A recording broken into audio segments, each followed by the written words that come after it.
हमेशा खुशी होती है जब यहाँ पे आने का मौका मिला है। लोगों को पता चलना चाहिए काठमांडू नेपाल में भी राम और सिया की जय जयकार हो रही है। आज मैं आपसे यह कहना आई हूं कि मंत्रोच्चार भगवान का जो भी आप करते रहिए, बहुत अच्छी बात है, लेकिन भगवान हमेशा यही चाहते हैं कि हम एक दूसरे की मदद करें, हमेशा एक दूसरे को सपोर्ट करें। आज ये जो संस्था है जनजाति कल्याण आश्रम, वो जनजातियों के लिए बनी है। ये बहुत उम्दा काम कर रहे हैं। मैंने सुना 21 साल से हैं और पिछले 9 सालों में तो उन्होंने बहुत आगे चल के बच्चों की मदद की है। तो आज इस स्टेज पर, इस मंच पर, अगर मैं मुंबई से इतनी दूर से आई हूँ तो मैं आप सबसे निवेदन करना चाहती हूँ कि मेरी ये ट्रिप सफल रहे, आपकी यहाँ आने का ट्रिप सफल रहे और इन बच्चों के लिए आप जरूर कुछ ऐसा महान काम कर दीजिए ताकि जो आप एक एक करके बच्चे अडॉप्ट कर रहे हैं, मैं कहती हूँ हर महीने का एक बच्चा अडॉप्ट कर लीजिए, 12 महीने के 12 बच्चे अडॉप्ट।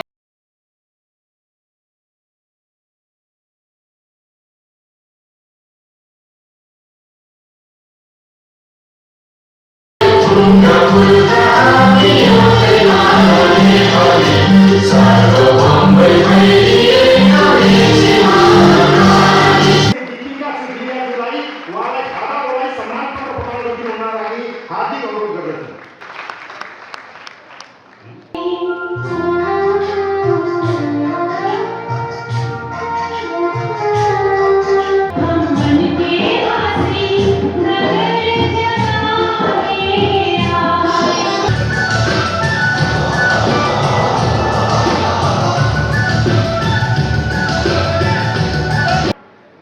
आप एक भारतीय अभिनेत्री हैं, आप हिंदी, कन्नड़, तमिल, भोजपुरी, बंगाली लगायत अनेक भाषा में निर्मित फिल्मों में अभिनय कर चुकी हैं।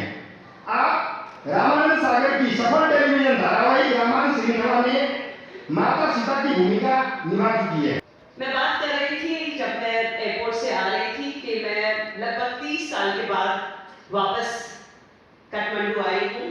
पशुपतिनाथ के मैंने दर्शन किए थे लास्ट टाइम, और इतना सुंदर है आपका देश। जैसे आप लैंड करते हैं वैसे ही आप हिमालय की गोद में आ जाते हैं। ठंडी हवा, सुकून और बहुत हंसते खिलखिलाते हुए चेहरे नजर आते हैं। हमेशा खुशी होती है, हमेशा खुशी होती है जब यहाँ पे आने का मौका मिला है। लास्ट टाइम आई थी तब सागर परिवार के साथ आई थी, क्योंकि रामायण शायद उस वक्त आपके धारावाहिक में नेपाली लैंग्वेज में उनको डब करके चाहिए थी। अब मुझे क्लियरली याद नहीं है, लेकिन ये मैंने जाना है। आप सब लोगों ने रामायण को बहुत प्यार दिया, सीता जी को बहुत प्यार दिया, राम जी को बहुत प्यार दिया। मैं बस आपसे यही निवेदन करने आई हूं, यहाँ पे रेवत कुमार जी और प्रमोद जी का जो आग्रह था जनजाति कल्याण के विशेष कार्यक्रम में आप पार्ट लीजिए। आप जानते हैं रामायण से बहुत कुछ जानने को मिलता है, बहुत कुछ सीखने को मिलता है। राम जी से ये जानना मिलता है कि वो एक बहुत आदर्श और बहुत ही अच्छे पुत्र रहे हैं, बहुत अच्छे भाई रहे हैं और पति भी रहे हैं। क्योंकि उस जमाने में 2-2, 3-3 पत्नियां करने की प्रथा रहती थी, लेकिन उन्होंने सीता जी को देखकर कहा कि नहीं, मैं व्रत लेता हूं कि मैं सिर्फ एक पत्नी धर्म निभाऊंगा। ये जो उन्होंने अपने जीवन में सबको कुछ न कुछ उपदेश दिया है। हर रोज कोई ना कोई एक ऐसी बात होती थी रामायण में कि आपको उससे सीख मिलती है। वो सीख आपको शायद लक्ष्मण जी से मिलती है, भरत से मिलती है, कहीं ना कहीं कौशल्या मां से मिलती है। कोई एक पात्र रामायण का ऐसा नहीं है जो आपको सिखा कर नहीं जाता है। इसलिए कहते हैं घर घर में रामायण, और वो घर जो रामायण की नीति को अपनाता है वो घर में राम बसता है, नारायण बसता है।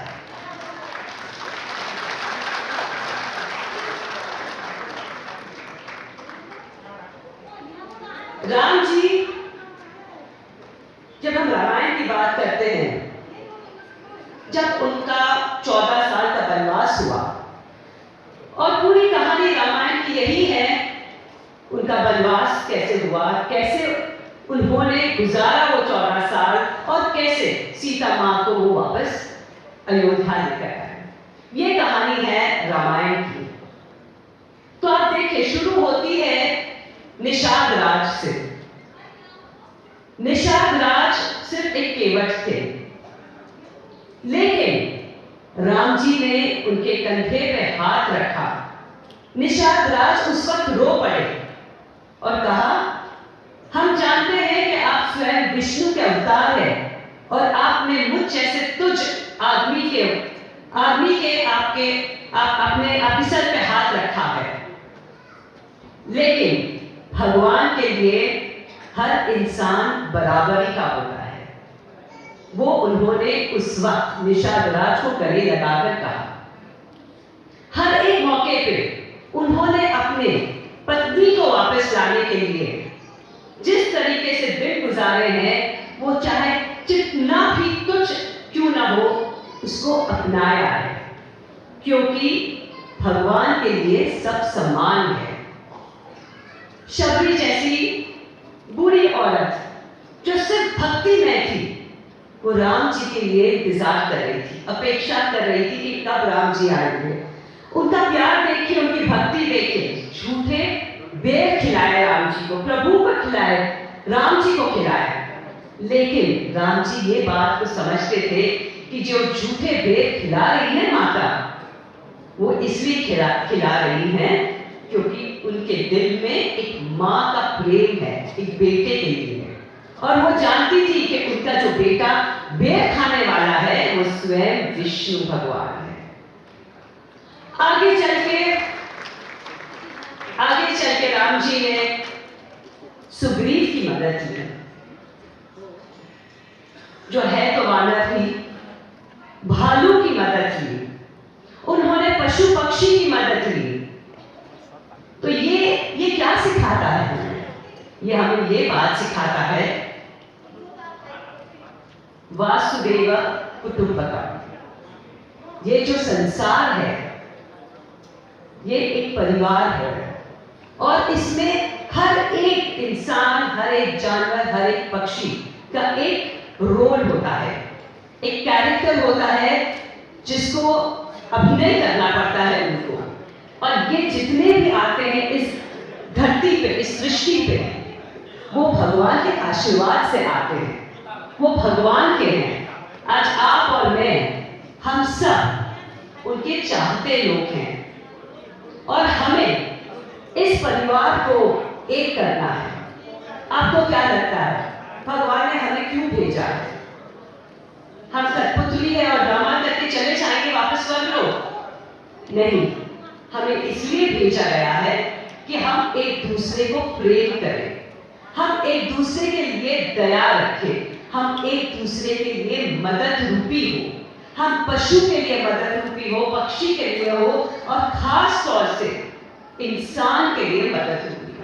उन इंसानों के लिए जिनके पास शायद माँ बाप ना हो, शायद पैसे ना हो, शायद सोसाइटी में खड़े रहने का रुतबा ना हो, और अगर वो सब प्रभु राम ने आपको दिया है, तो आपका सबसे बड़ा फर्ज सोसाइटी की ओर, भगवान की ओर यही बनता है कि आप उन बच्चों की, उन परिवारों की मदद कीजिए, चाहे वो पैसे से हो, चाहे वो अपने समय से हो, चाहे वो अपने कर्म से हो।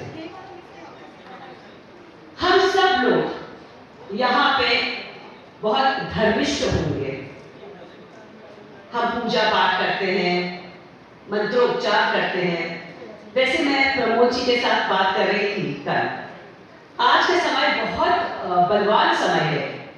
आज 10:30 बजे से प्रमोद जी बात कर रहे थे हम तक 10:30 से 3:30 बजे तक एक ऐसा मुहूर्त है आज जो शायद पिछले 70 इयर्स में नहीं हुआ है।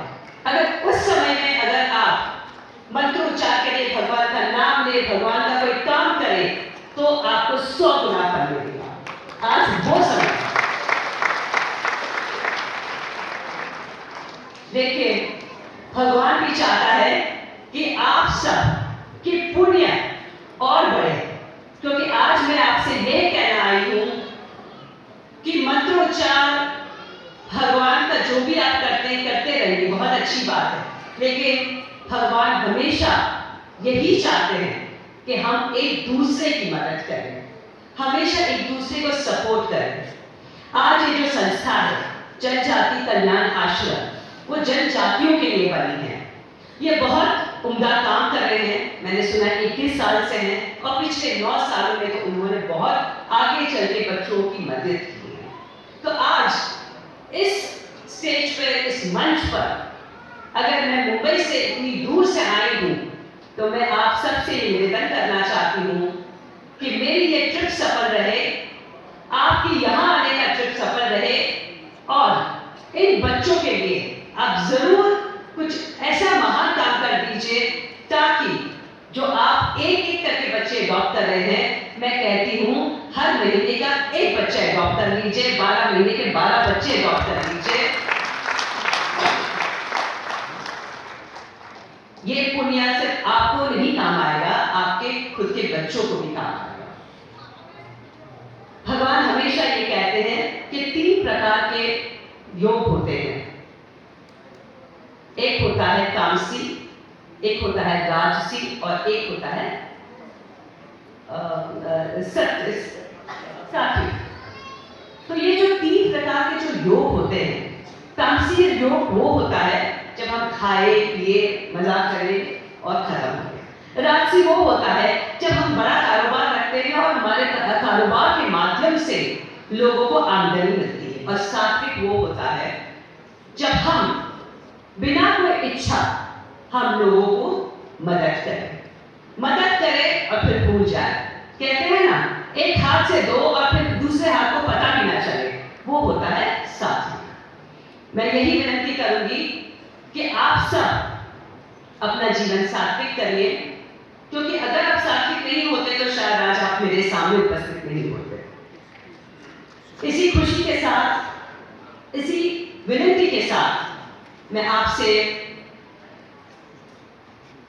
रजा लेती हूं और चाहती हूं कि बार बार आप ऐसे कार्यक्रम में पार्ट लें, प्रभु राम को याद करें उनके जीवन की गाथा कि उन्होंने अपने जीवन को किस तरीके से जिया है, लोगों के लिए जिया है, प्रजा के लिए जिया है, और जिस तरीके से आपने हमें प्यार दिया है, रामायण के सभी किरदार को दिया है, भगवान राम श्री राम को और सीता जी को प्यार दिया है, मुझे दीपिका को प्यार दिया है, वैसे ही प्यार आप अपने समाज के बच्चों को भी दीजिए, ताकि आपका खुद का समाज, आपका देश खुद उन्नति करे।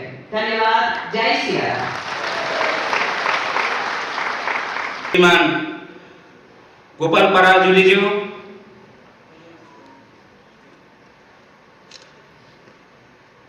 विशिष्ट अतिथि श्रीमान ओम प्रकाश मिश्र जी, विशेष अतिथि दीपिका जी, जनजाति कल्याण आश्रम विशेष गरेर जो आजदेखि 10 वर्ष पहिले, 15-20 वर्ष पहिले आफ्नो संस्कार छोडेर, आफ्नो मूल्य मान्यतालाई छोडेर गएकाहरूले पनि हामीले वापस ल्याउने गरेका छौं। त्यसमा यसपालि 100 परिवार, 35 घरको 100 परिवार घर वापसी कार्यक्रम भएको छ। यसमा जनजाति कल्याण आश्रमले गंगा स्नान कार्यक्रम गरेर घर वापसी कार्यक्रम गर्यो। पहिला सुरुको दिनमा 300 आजभन्दा 7 वर्ष पहिले 300 जति मान्छे भेला हुन्थे। आज हजारौंको मेलाको रूपमा त्यो कार्यक्रम उहाँ सञ्चालन हुन्छ। यो विशेष गरेर माघी पूर्णिमा, यो स्वस्थानीको अन्तिम दिन जो हुन्छ त्यस दिनलाई हामीले गंगा स्नान कार्यक्रम राखेर सञ्चालन गरेका छौं। भर्खरै श्याम टुडु झापाको मोरङको रतौमाई गाउँपालिका नगरपालिकाको श्याम टुडू 10 वर्षदेखि धर्म परिवर्तन गरेका थिए। कल्याण आश्रमको प्रयासले अहिले 10 वर्ष पछाडि आफ्नो परम्परामा आएका छन् र उहाँले एउटा काम अहिले भर्खरै मेलाको आयोजना, अहिले भर्खरै समिति बनाएर मेलाको आयोजना गर्दै हुनुहुन्छ उहाँले। र यो चडक मेला, पता मेला भन्दो रहेछ उनको भाषा, त्यस भाषामा। त्यसमा मेलाको पनि सुरुवात अहिले घर वापसी भएपछि गर्ने योजना, यो 11 गते नै मेला लाग्नेवाला छ। त्यसमा हाम्रा मान्छेहरू लागेका छन्। जनजाति कल्याण आश्रम प्रति जहाँ जहाँ हामी गयौँ, हामी अहिले 18-19 जिल्लामा मात्रै प्रवेश गरेका छौँ। 77 जिल्लामा जनजातिहरू बसोबास, आदिवासीहरू बसोबास गर्दछन्। सोझ र सिधापनको फाइदा उठाएर त्यस्ता व्यक्तिहरूले आज हाम्रा सोझापनको फाइदा लिएर उपयोग गरिरहेको अवस्था छ। नेपालको मूल्य मान्यता र नेपालको गौरवलाई आज आउने किसिमको विषयमा उनीहरूले स्कुलिङ गरिरहेको अवस्था छ। त त्यो नहुनका लागि हामीले यो जनजाति कल्याण आश्रमले विभिन्न प्रकारको आयामहरूबाट चाहिँ हामीले कार्यक्रम सञ्चालन गरेका छौँ। यो हामीले के सम्झेका छौँ भने यो भगवानको काम हो। हामी मानव दुईटा सहमा चाहिँ पुरा भरपुर सङ्घर्ष गर्छौँ। एक छ सक्षम हुन, एक छ सफल हुन। सक्षम र सफलमा हाम्रो अधिक जीवन बितेको छ। तर यो जनजाति कल्याण आश्रमको काम भनेको अर्को तेस्रो छ भनेको आफ्नो जीवनको सार्थकता गर्ने कार्य हामीले सोचेका छौँ। र यो जीवनको सार्थकता यो सामाजिक जीवनमा एउटा भगवान रूपी कामको रूपमा सबैले हामी अगाडि बढौँ र देशभक्त र यो देशलाई संसारको सगरमाथा जसले सिरमौर रूपले आध्यात्मिक, धार्मिक, आर्थिक हरेक किसिमले सांस्कृतिक, धार्मिक रूपले एउटा दुनियाँको ब्रान्डेड मुलुक बनाउनका लागि यहाँको 1 करोडभन्दा बढी आदिवासी जनजातिको संस्कार संस्कृतिलाई उठान गर्न जरुरी लागेर यो जनजाति कल्याण आश्रमले यो समाजबाट दिने, समाजलाई दिने एउटा अभियान चलाएको छ। यसमा हामी सबैले बुझौँ, यो मुलुकलाई संरक्षण गरौँ। यो मुलुकभित्र रहेको संस्कार संस्कृति र भाषाभाषी, पाककला, अनेक किसिमको देवी देवताहरूको बसोबास र मान्दै आएको मुलुकलाई हामीले सुरक्षा गर्ने हाम्रो जिम्मेवारी ठानेका छौँ। यति भनेर यहाँसँग बिदा चाहन्छु। धन्यवाद।